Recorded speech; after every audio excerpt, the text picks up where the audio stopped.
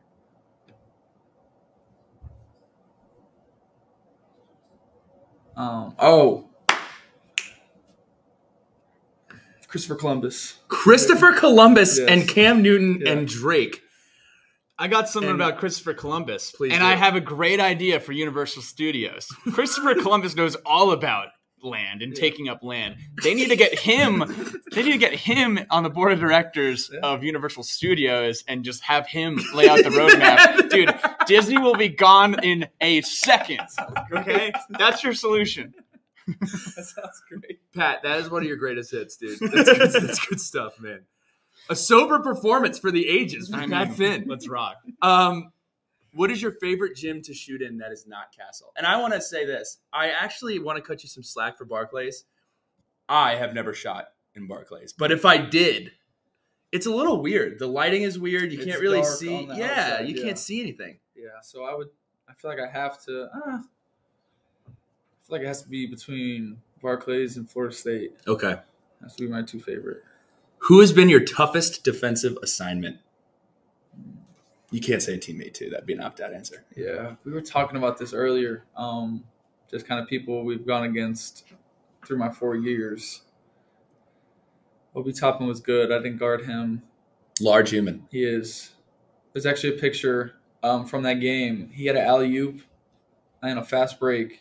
And I didn't jump with him, but I ran by. But the picture is me squinching my eyes, and I'm underneath him while he's dunking. It's really bad. Toughest matchup. I don't know. There's been some tough ones. It's like one that doesn't like really stand out where I was like, oh, like I was in trouble. Like I couldn't do anything. But I probably couldn't like pinpoint one. Okay. Yeah. This fit into the awkward questions. But what do you think Sons of Saturday does well, and what do we not do well? Little Yelp review.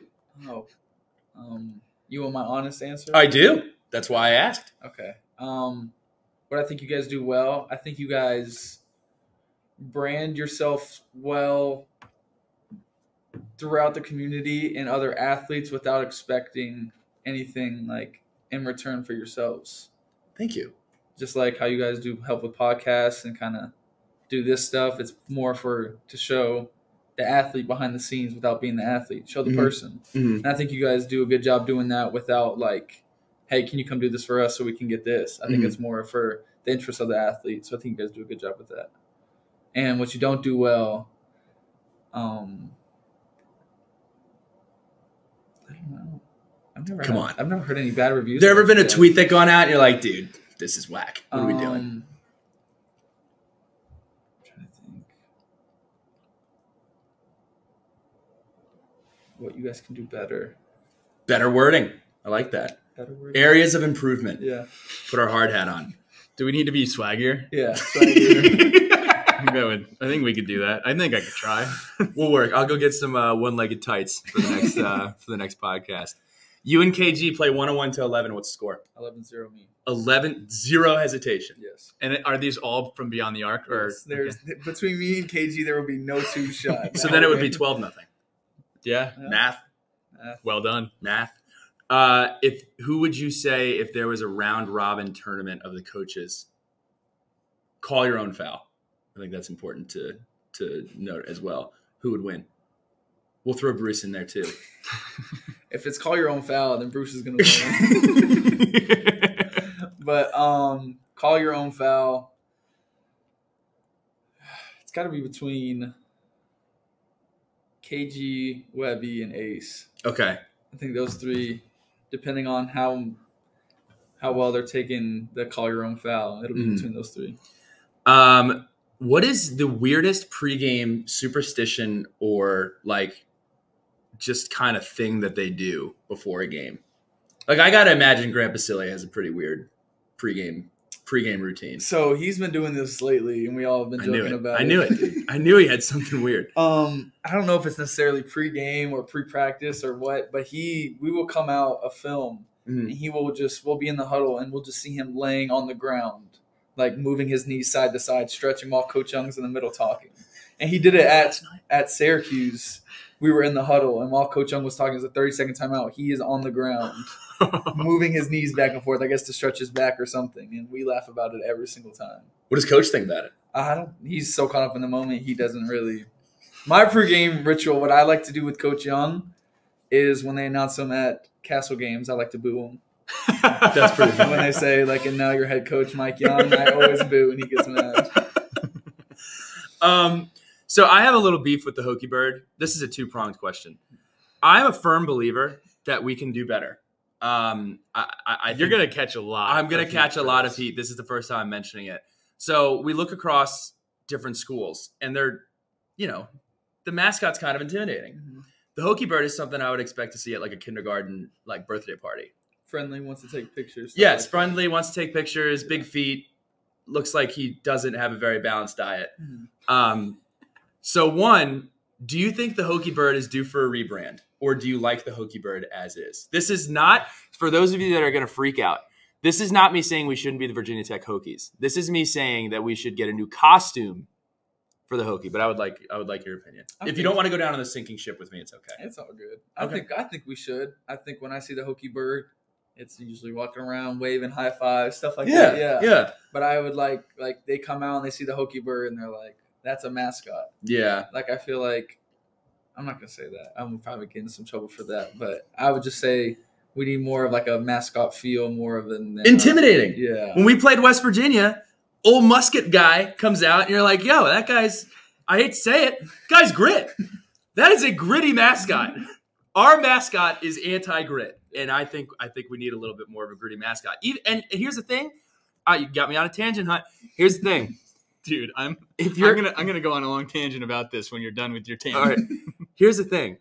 If you want to be funny, go all in on funny. The Hilltoppers of Western Kentucky have this massive fat blue blob or red blob. No, it's red blob, and it's funny. The Hokie Bird is just like, oh, there he is. Take some pictures, wave. Mm-hmm. He doesn't talk.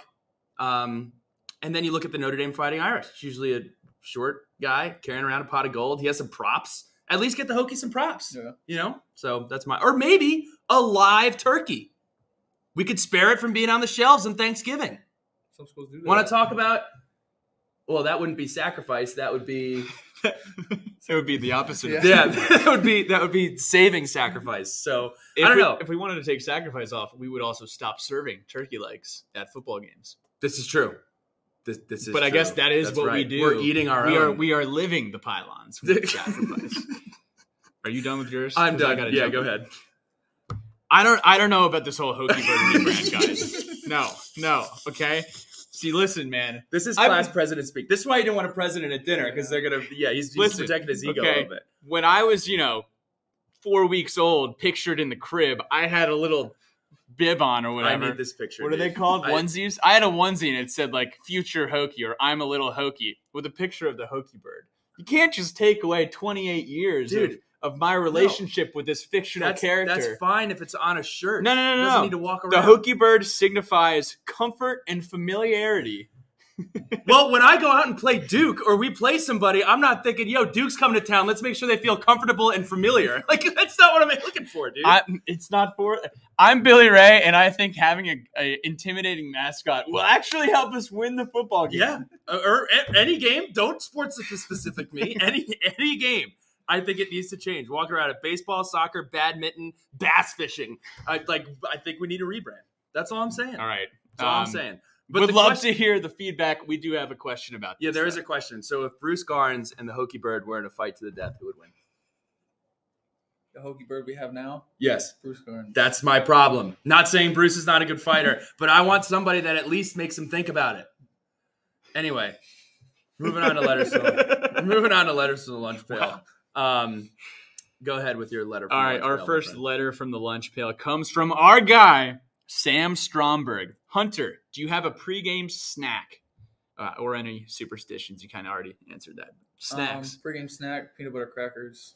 I'm a big peanut butter Get cracker dry? guy. A little dry now? Yeah, but you get water and it's okay. If I had some milk, that'd be even better. But Yeah, we were talking about stomach problems during games. You can't be drinking lactose before a basketball game, dude. But peanut butter crackers, that's I go to it before the game and at halftime. Your mother writes in and she says, "Hello, Hunter. Glad to see you back out there. How many times do you call your mother a week? And is that enough?" I don't call her enough. I probably call her once every 2-3 weeks. We got to pump those numbers. Whoa! Whoa! It's bad. I know. I'll admit it. It's bad. She'll probably call me more than I call her, which is also bad. But You got to leave voicemails. Leave to make sure they know you called. Yeah. You know what I mean? That's Leave a true. voicemail. Also, one time, my pops was giving me a lot of grief because I'd call my mom all the time. I wouldn't call my dad. So I just sent an edible arrangement home. And that bought me like a month and a half of not having to call home. Maybe I have to Which do was that. not what you should be looking to do. But it does buy you a little bit of time. Now, do you send texts? Are you like a good morning, mom? Love you. Well, all right. Good morning, mom. Good morning, mom. Text to be a little. All right. Well, she texted me every game day, so we text them. Okay. Every game day we text. So in the off season, you guys are just not even pen pals. You know? Yeah. There's not that much contact in the Yeah, off no. season. But I do need to get better. I need to call her maybe once every 2 weeks. There we Now, go. we already know the answer to this, but for our listeners, do you have siblings? I do. I have a brother and a sister. How often are they communicating with Mrs. Cattoor? My sister probably talks to her every day.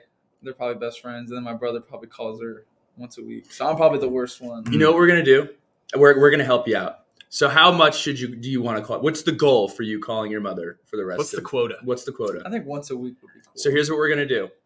I'm gonna go in and I'm gonna schedule a tweet to go out every Sunday, and it's going to say, "Hunter, be sure to call your mom." Okay. And we'll make sure that is I like that that. is done. Okay. Accountability. I like Yes, that. accountability. We're doing everything we can for you, Mrs. Cattoor. And we'll get Christopher Columbus on the land grant stuff for Universal Studios. Can't call him though because he gone. Maybe we could text him or WhatsApp. Bryce Cattoor says, "Hello, Hunter." I like that they both did it like a pen pal type deal. Big fan of your game. That's nice. How does it feel to start in the ACC yet not be the most athletic in the family? I could take that. I would say my sister's more athletic than my brother. Okay. So if he wants How to, many Cattoors are there? 5 of us. Damn. Yeah. It's a lot of Cattoors. So I would say ranking. My mom and my dad always argue where our athleticism came from. So we'll split there. Well, what's their athletic prowess? Where does it come from? Were they athletes? My dad, none of them. So my dad played football growing up. Played in high school. That was about it. My mom played basketball, volleyball, and softball growing up. Okay. Just till high school. My sister and my brother both were volleyball players in high school. And then my brother played club volleyball at Florida State because I guess there wasn't like a Division I team, so they played like club. Mm-hmm. But it wasn't like intramural. They like traveled to like national tournaments and stuff like that. So what kind of athlete is Bryce? Because we were looking, we were doing our research. Looks outdoorsy. He actually would probably love imbalance yoga. His picture is like hiking, Yeah. so I'm assuming it's that kind of athleticism. Yeah, he's a big hiker. We played one-on-one growing up. He played all sports. He loves sports, so he loves basketball, football, all those kind of Mhm. things. But he's very adventurous. Loves to be outdoors. Loves a good old challenge. So he's a decent athlete for the average human. A decent athlete. That was a little backhanded. A little bit. A little backhanded. I got a question for you too. A little callback. So when Brian was born, did they put him in the "I'm a Future Hokie" bib too? And then he went to Notre Dame. I don't really know if Brian had. I don't know if there's any documentation of Brian getting the same treatment that I got. Okay. I think it was like, hey, firstborn's going to Tech, you know? Right. And then it was just like, I don't know. That's a question for my father. Okay, we'll patch him in. Next question. TJ for Tech. What advice would you give current recruits who are considering playing for @Hokies MBB? That's the men's basketball Twitter handle. That is. And tied into that question, why has Virginia Tech been special to you? So what would you give advice to the recruits, and then why is Virginia Tech a special place? I think they tie into each other. What I would tell the recruits is this is a special place. This feels like home. I grew up in Orlando, Florida for 18 years, and I came here. This was my second home, and I've loved it. The community, it's a college town. It's a community. When you lose, it's going to be tough, but when you win, they're going to love you, but it's all part of college. But I'd say it's a special place. It's a family. They've embraced me since coming here, and you meet your brothers every year, your teammates you have, and those are your best friends going through college. So I think it's just it's a cool place to experience. Blacksburg is a fun town to live in, and I'm grateful to be here. I guess to that note, and I hate that I'm asking this after this question, but as an Orlando guy, what have been your thoughts on the weather these past few days? It's been pretty brutal. Yeah, it's been actually this year hasn't been that bad compared to other years because it hasn't snowed yet. Mm-hmm. And I know the snow will eventually come, but there has been this past couple of days have sucked. Raining and cold and windy, but there has been some days where it's been cold, but it's been sunny and not windy. I think the biggest thing is the wind, because if it's cold and sunny out, then it's okay. But if it's walking across the drill field and it's windy, it's brutal. Speaking of walking across the drill field, Dude, I know, like you are in the zone. Like you and him have that in common. Well, you are in the zone, dude. Here's the thing. Like, I used to live back on Center Street. So, like, I would call my parents when I was walking to class from Center, walk across the drill field to get to, Pamplin or McBride or whatever. So that's a good time to call your mom, too, is if you're ever walking across the drill field. He just said he takes all his classes online. Never mind. Maybe while your computer's booting up. Yeah. Hey, Mom. Bye, Mom. There. Exactly right. All right, last question for you. I should have put this in the LGW segment, Hot Seat with Hunter Cattoor, but have you ever been to France? Come on. It does not take that long to think about it. Yeah, come on. You ever been to Europe?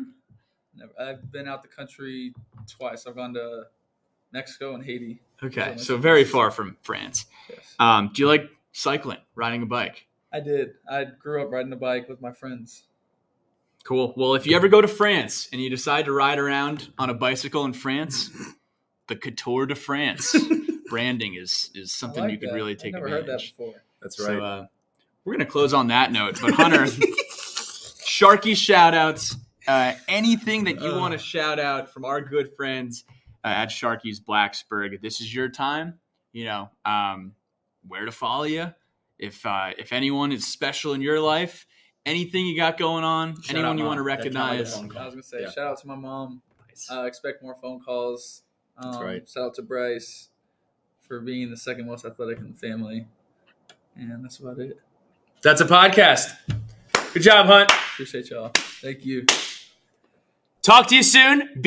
We play Syracuse? We got Cuse on Saturday. 7 o'clock. 7 o'clock. Home. Be there or be loud. square. And sing. No, shout when shout comes on. That's all right. There was no shouting. Oh my See, gosh. I know you're in the zone, Hunter.